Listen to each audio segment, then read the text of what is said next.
Hello everyone, this is a continuation of the previous lecture, and in this lecture we will see how to obtain fully secure blockwise fully secure MAC from blockwise prefix free secure MAC, and then eventually we will see how to obtain fully secure MACs for arbitrary long bit strings.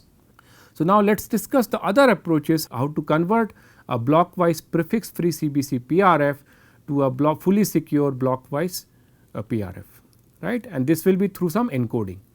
And the basic idea here is that what we do is we apply some publicly known encoding function to the message space of the blockwise prefix free PRF, so that the encoded message space constitutes now a prefix free message space.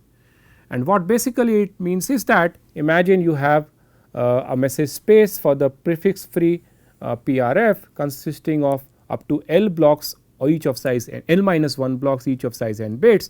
What we will do is we will apply some mapping or encoding function which I denote as PF, and the encoded message space will now consist of a sequence of block up to little l blocks each of size n bits.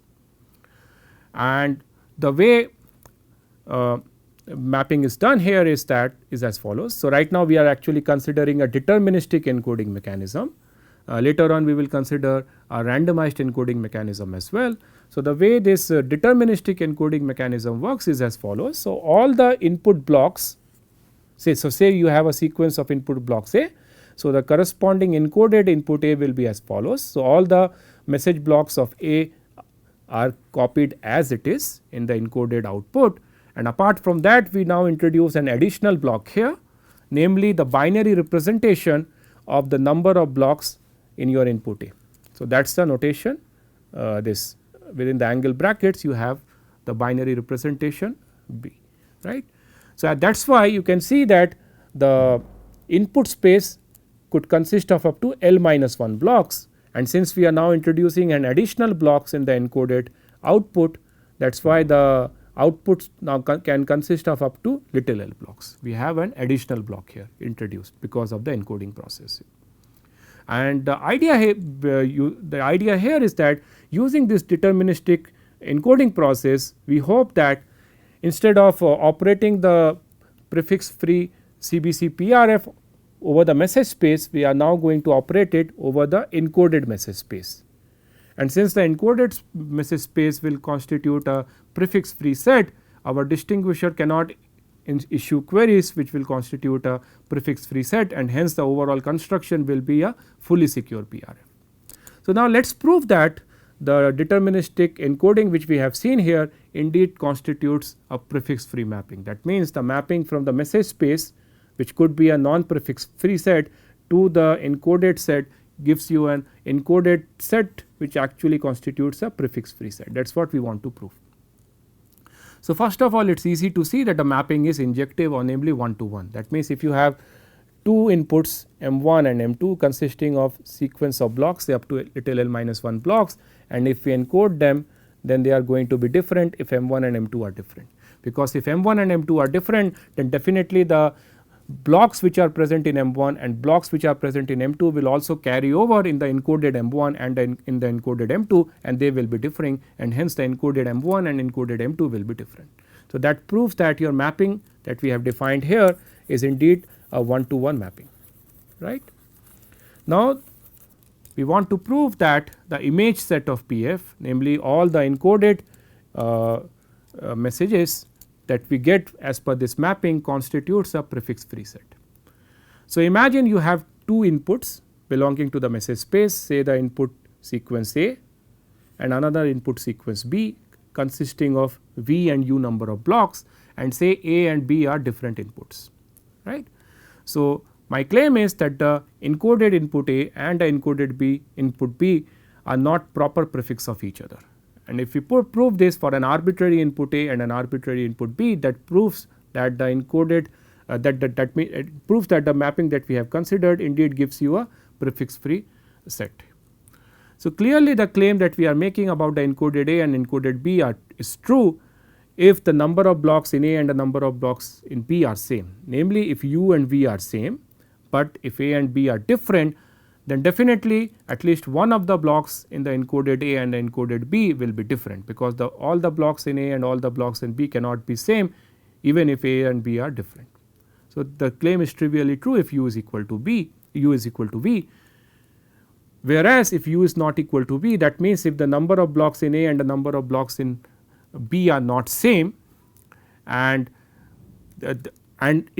still if A is not equal to V, A is not equal to B, then definitely the binary representation of the number of blocks in A and the binary representation of the number of blocks in B will be different. That means the first block which we are actually putting in the encoded A and the first block which we are putting in the encoded B will be different, which will ensure that overall the encoded A and the encoded B are different.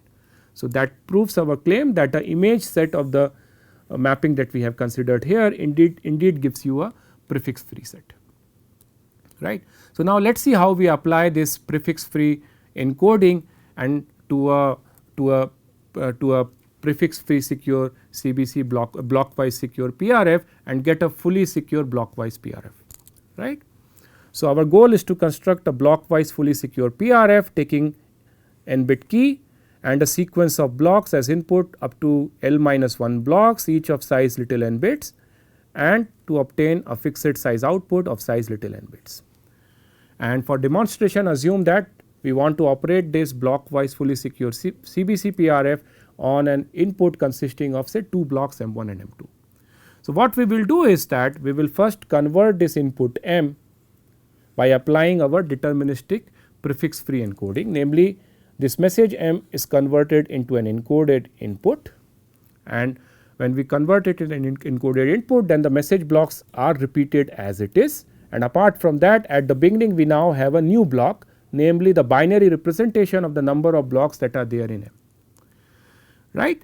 So, now we have one more block compared to the number of blocks which are present in M, and once we have the encoded input, what we do is we apply the existing construction, namely the blockwise prefix free secure CBC with the key of size n bits, and the output will be considered as the output of the blockwise fully secure CBC for the message M under the key k, right.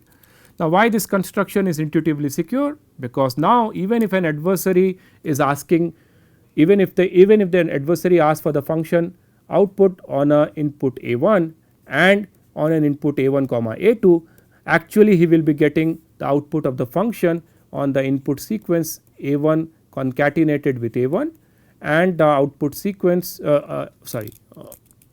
he will get the output of the function on this input and he will get an output on this sequence, right.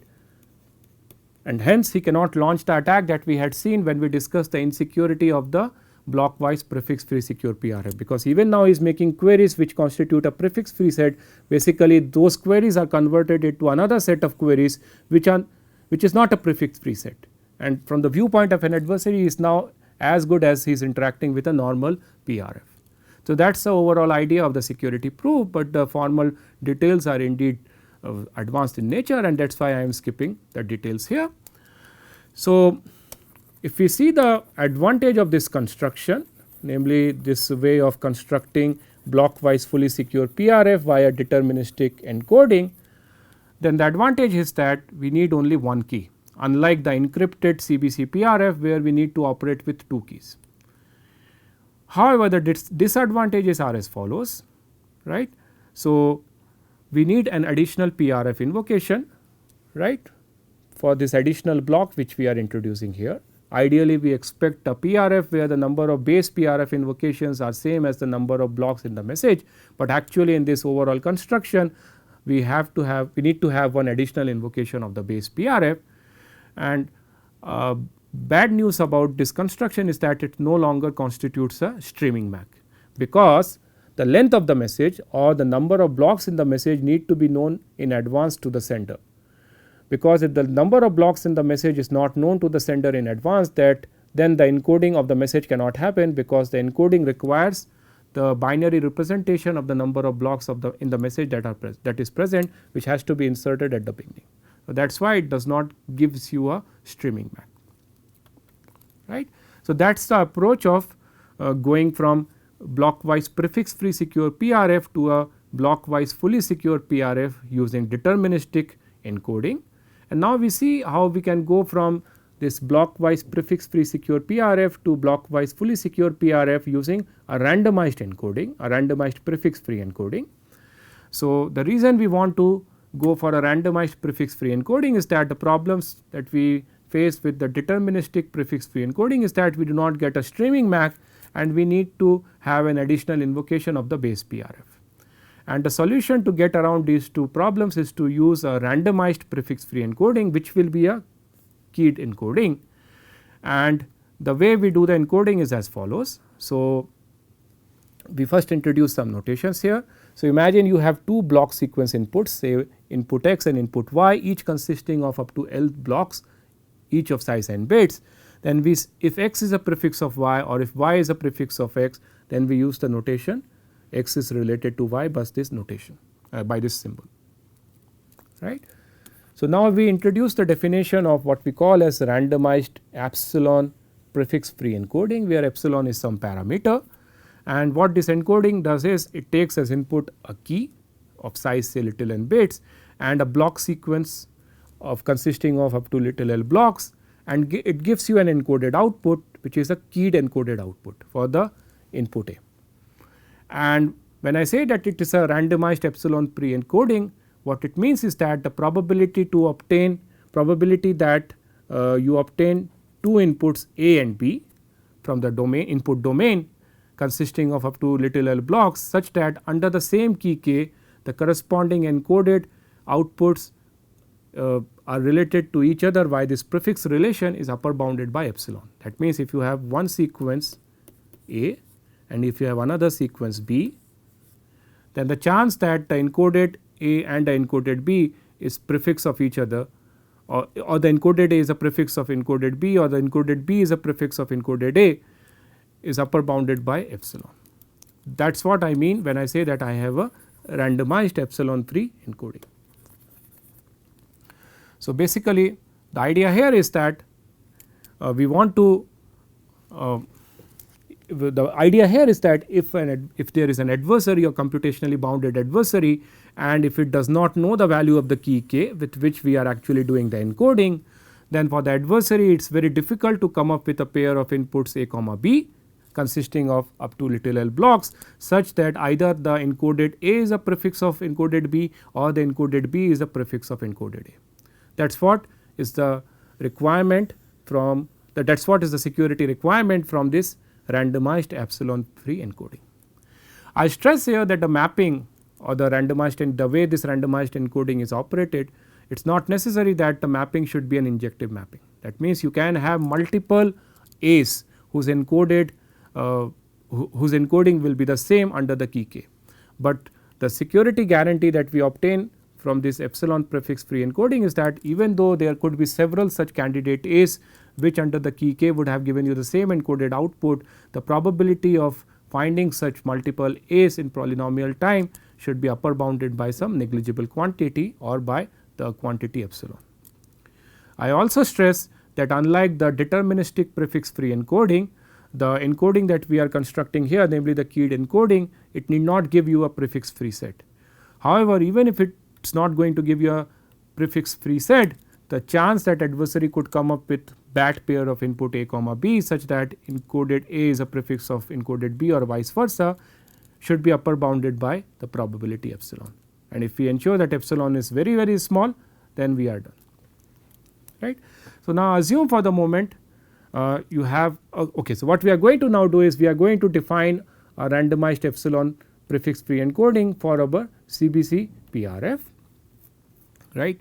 And the way we define this encoding is as follows. So, imagine you have an input consisting of several blocks, say u number of blocks, where u is upper bounded by little l and each block is of size n bits, and we have a key with which we want to do the encoding, right. So, the encoded output A will be as follows. You repeat all the blocks of A except the last block, and the last block is basically the XOR of the last block of the actual A and the key k. So, that is how we are actually computing the encoded A. And my claim is that if the key for this encoding is selected uniformly randomly from the set of little n bit strings, then this mapping constitutes a 1 over 2 to the power n prefix free encoding. That means the probability that an adversary who does not know the value of k can come up with two inputs A and B such that either the encoded A is a prefix of encoded B or vice versa is upper bounded by probability 1 over 2 power n, which is definitely a negligible function in the security parameter, right. So, let us prove that. So, imagine you have a block, you have an input A, a block sequence A, and another input B, a sequence of blocks, and say A and B are different, right. And we want to find out what are the chances that the encoded A and encoded B, either the encoded A is a prefix of encoded B or vice versa. So, first of all, notice that if the number of blocks in A and the number of blocks in B are same, and if A is not equal to B, then for every value of the key definitely neither the encoded A will be a prefix of encoded B or vice versa, because when we do the encoding, right, all the blocks of A except the last block and all the blocks of B except the last block will be present in the respected encoded outputs, and the last block will be the XOR with respect to the key. So, definitely all of them will be different, neither will be prefix of each other. On the other hand, consider a scenario where, say, without loss of generality, that the number of blocks in A is less than the number of blocks in B and A is not equal to B. Then what is the probability that encoded A is a prefix of encoded B? Well, encoded A will be a prefix of encoded B if and only if the following relationship holds. Namely, the last block of the encoded A will be this, the XOR of the key with the last block of A. Whereas the uth block, right, I am assuming here is u is less than b. So, the uth block of the encoded B will be bu, right. There will not be any operation with respect to k, because there are many more number of blocks in the input B which are still available, because we are in the case where u is less than b. So, only if this relation, namely the XOR of AU and K and BU, if they are same, we can hope that the encoded A will be a prefix of encoded B. But this holds only if the value of key which is selected for doing the encoding is actually the XOR of the last block of A and the uth block of B. And since the key for the encoding is chosen randomly from the set of little n bit strings, the probability that indeed key satisfies this relationship is 1 over 2 power n. That means this encoding that we have seen is a very simple encoding, but it has a very powerful property that it gives you a 1 over 2 to the power n prefix free encoding, namely an adversary, a computationally bounded adversary who does not know the value of the random key k. It cannot come up with a bad pair of inputs A and B such that either the encoded A is a prefix of encoded B or vice versa. So, now let us see that how by using this randomized prefix free encoding we can convert blockwise prefix free secure PRF to a blockwise fully secure PRF, and the idea is the same. Instead of, as we used for the case of deterministic encoding, right, the only difference is that instead of applying the deterministic encoding we are going to apply the randomized encoding. So, now we will be operating with two keys each of size little n bits. So, that is why the overall key for the full blockwise fully secure CBC will be of size 2n bits, and it can support a sequence of blocks consisting of up to little l blocks, where each block is of size little n bits, and it will give you a fixed size output. For demonstration, assume that we have a message consisting of up to 3 blocks. So, what we do is the overall key for the CBC PRF is interpreted as 2 chunks of little n bit keys. So, the first part is denoted as K1, and with K1 we first do the encoding of the input, namely the message M is encoded as per the key K1 via the randomized prefix free encoding, and the size of the encoded output and the size of the input remains the same. That is important here, right. This is in contrast to the deterministic prefix free encoding, where the encoded output consists of one more block compared to the number of blocks present in the input. And once we have the encoded input, we now apply the blockwise prefix free secure PRF with the second part of the key, right. So, that is why we need 2 keys, one for doing the randomized encoding and one for doing the actual PRF computation. And whatever output we obtain from the block-wise prefix-free secure PRF, that is considered as the overall outcome of the block-wise fully secure PRF under the key K1 comma K2 for the message sequence M. Now, intuitively why this construction is secure? Because what we have done is, with very high probability, we have actually converted the input set of this CBC PRF into a prefix free encoded set, right. Even though it is not in principle a prefix free encoded set, the probability that an adversary without the knowledge of key K1 could come up with a BAT pair of inputs M and M dash, such that the encoded M is a prefix of encoded M dash or vice versa can happen, is very negligible, and that ensures that overall construction looks like a normal PRF construction. The advantages of this way of constructing a block wise fully secure PRF is that we do not need the length of the message to be known in advance at the sender end, right. That is why we obtain now a streaming MAC or a streaming PRF, and we do not need any additional base PRF invocations. So, we get rid of both the shortcomings that were there when we were using a deterministic prefix free encoding. It was not giving us a streaming MAC, and we need to have one additional PRF invocation because the deterministic prefix free encoding requires one additional block in the encoded output, but that is not the case here. However, you need to pay a price here. The disadvantage is here is that you now need to operate with 2 keys, whereas if we see the deterministic prefix free encoding, we were operating only with 1 key. So, now you have a trade off. Okay. So, now let us see how we go from constructing bitwise fully secure PRF from blockwise fully secure PRF. So, remember that our final goal is to construct a PRF or a message authentication code which can take a sequence of bits as input. So, till now the PRF or the MAC that we have constructed could take only blocks or sequence of blocks as inputs. So, the idea behind constructing a PRF which operates on a sequence of bit is that you first apply some unambiguous padding depending upon whether the input bit string which you want to feed as an input to your PRF is a multiple of the block size of the base PRF or not. So, for simplicity assume that the block size of the base PRF is little n bits. Now, you want to design a PRF which I denote as F star CBC taking a key of size n bits, and it can take any input bit sequence of length up to NL bits, right. And now there could be 2 possible cases depending upon whether the input for this PRF F star its size is equal to some multiple of n or not. So, remember I am assuming that the block size of my base PRF is n bits.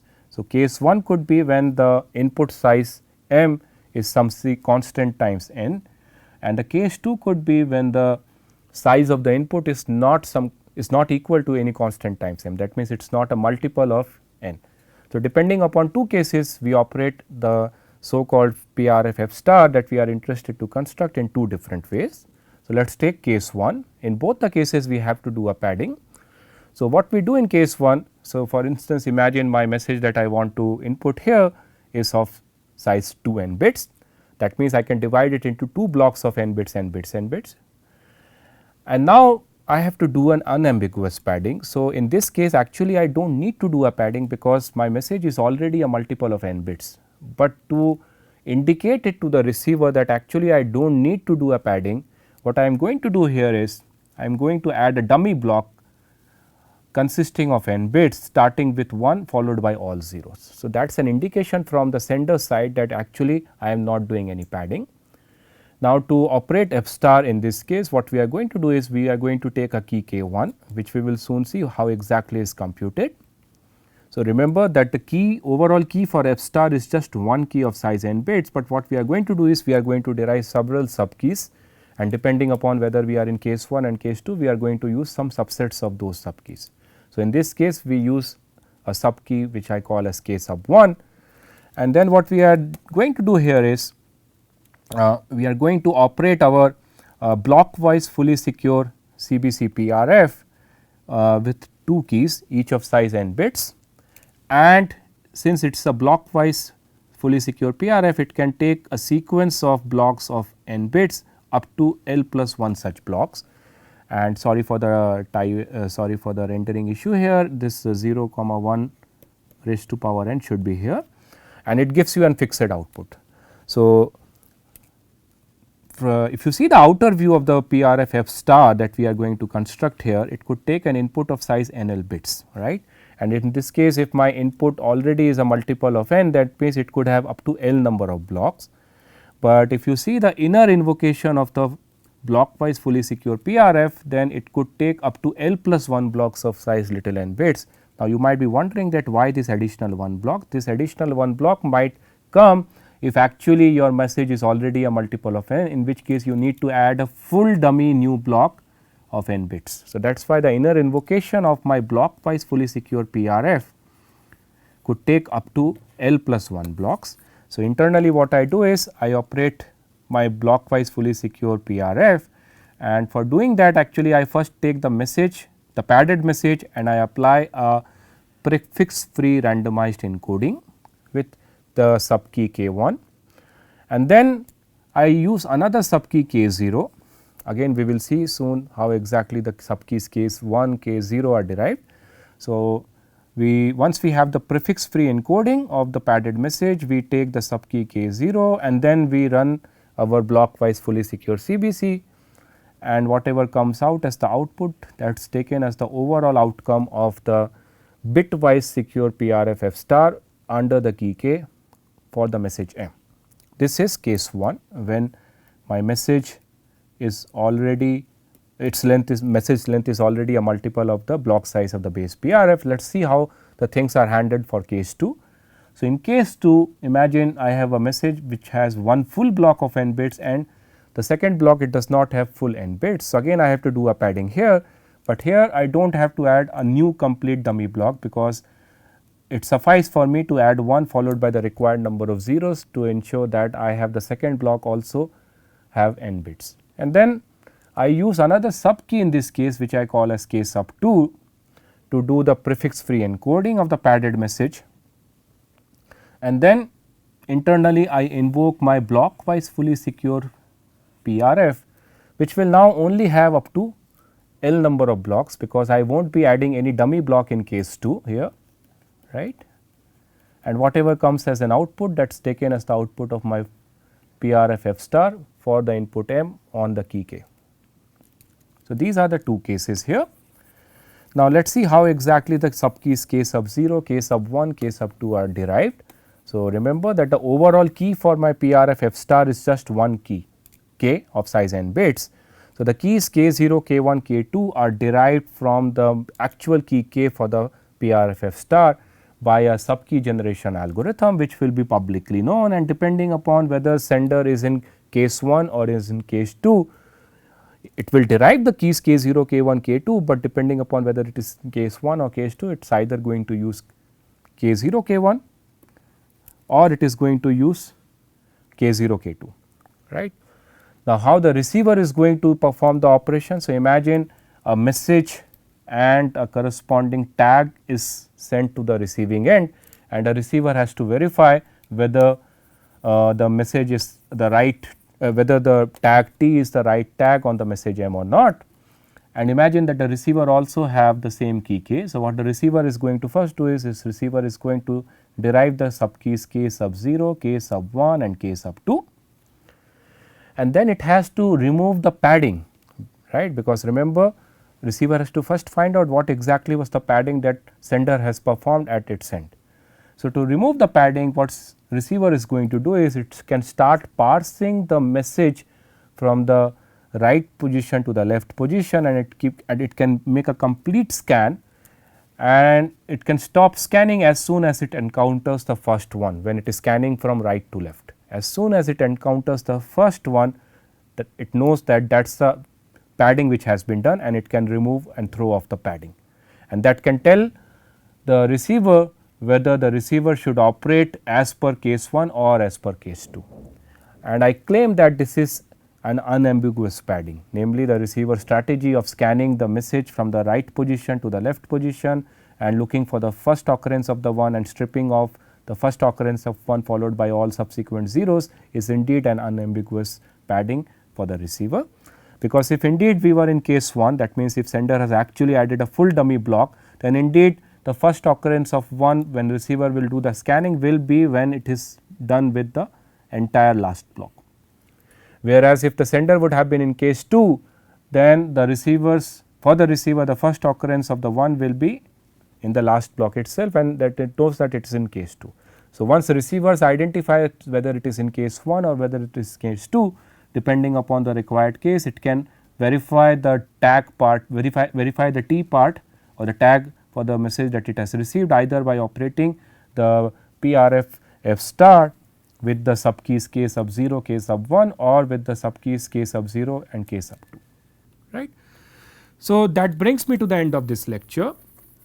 What we have done in this lecture is we have seen how to construct message authentication codes for arbitrary long messages using fixed size PRF, and the approach for the construction is that we try to design secure PRFs which can take arbitrary bit string as input and give you a fixed size output. If we can construct such PRFs which can operate over arbitrary sequence of bits and gives you a fixed size output, then using such PRF we can easily get a message authentication code which can operate on bit strings as the input. And we have seen a candidate construction for a PRF operating on a sequence of bits, namely the CBC PRF, and we have seen several ways of constructing that CBC PRF. Namely, we have seen first how to construct a prefix free blockwise PRF, prefix free secure blockwise PRF, which is secure against a weaker adversary, and then by applying different mechanisms, namely encryption, deterministic prefix free encoding, randomized prefix free encoding, we convert that weaker form of PRF, namely which is secure only against a prefix free secure adversary, into a fully secure PRF which is secure even against an adversary, which can make queries which does not constitute a prefix free set. And then finally, we construct or convert this blockwise fully secure PRF into bitwise secure PRF using the CBC mode, right. So, now we have a tool for authenticating the messages and even to verify whether the received message has been received correctly or not. Namely, if we have a sender and a receiver who have a shared key k, and if we have a message authentication code which can give you a fixed size tag for arbitrary long messages, then to authenticate the message, sender can just compute a short or fixed length tag for that message, and along with the message the tag can be communicated to the receiver.